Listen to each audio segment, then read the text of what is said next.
नमस्कार दोस्तों, जय माता रानी की। दोस्तों, शीतला माता की व्रत कथा। एक बार शीतला माता ने सोचा कि चलो आज देखूं कि धरती पर मेरी पूजा कौन करता है, कौन मुझे मानता है। ये सोचकर शीतला माता धरती पर राजस्थान के डोंगरी गांव में आई और देखा कि इस गांव में मेरा मंदिर नहीं है और ना ही मेरी पूजा होती है। माता शीतला गांव की गलियों में घूम रही थी, तभी एक मकान के ऊपर से किसी ने चावल का उबला पानी नीचे फेंका। वह उबलता पानी शीतला माता के ऊपर गिरा, जिससे शीतला माता के शरीर में फफोले छाले पड़ गए। शीतला माता के पूरे शरीर में जलन होने लगी।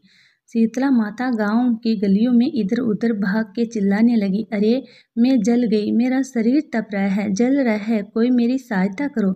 लेकिन उस गांव में किसी ने शीतला माता की सहायता नहीं की। वहीं अपने घर के बाहर एक कुम्हारन महिला बैठी थी। उस कुम्हारन ने देखा कि अरे ये बूढ़ी माई तो बहुत जल गई है, इसके पूरे शरीर में तपन है, इसके पूरे शरीर में फफोले पड़ गए हैं, ये तपन सहन नहीं कर पा रही है। तब उस कुम्हारन ने कहा, हे माँ, तू यहाँ आकर बैठ जा, मैं तेरे शरीर के ऊपर ठंडा पानी डालती हूँ।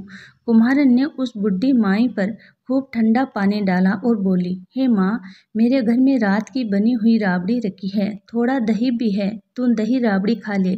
जब बूढ़ी माई ने ठंडी जवार के आटे की राबड़ी और दही खाया तो उसके शरीर को ठंडक मिली। तब उस कुम्हारन ने कहा, आ माँ, बैठ जा, तेरे सिर के बाल बहुत बिखरे हैं, ला मैं तेरी चोटी गूंथ देती हूँ।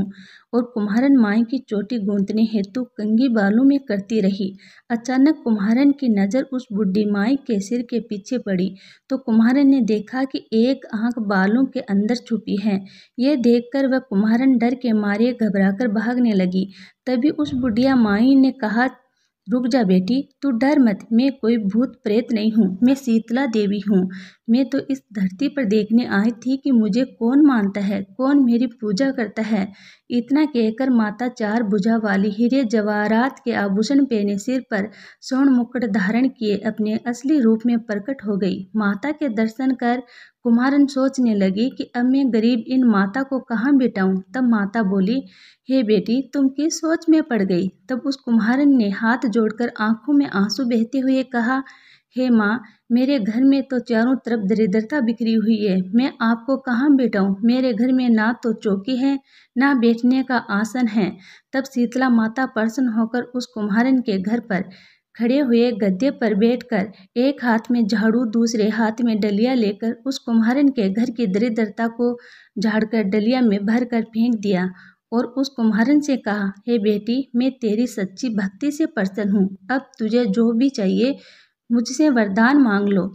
तब कुम्हारन ने हाथ जोड़कर कहा, हे माता, मेरी इच्छा है अब आप इसी डोंगरी गांव में स्थापित होकर यही निवास करें और जिस प्रकार आपने मेरे घर की दरिद्रता को अपनी झाड़ू से साफ कर दिया, ऐसे ही आपको जो भी भक्त होली के बाद की सप्तमी को भक्ति भाव से पूजा कर अष्टमी के दिन आपको ठंडा जल, दही व बासी ठंडा भोजन चढ़ाए, उसके घर की दरिद्रता को दूर करना एवं आपकी पूजा करने वाली महिला का अखंड सुहाग रखना, उसकी गोद हमेशा भरी रखना। साथ ही जो पुरुष शीतला अष्टमी को नाई के यहाँ बाल ना कटवाए, धोबी को कपड़े धुलाने ना दे और पुरुष भी आप पर ठंडा जल चढ़ाकर, नारियल फूल चढ़ाकर परिवार सहित ठंडा बासी भोजन करे, उसके काम धंधे व्यापार में कभी दरिद्रता ना आए। तब माता बोली, तथास्तु। हे बेटी, जो तूने वरदान मांगे हैं मैं सब तुझे देती हूँ।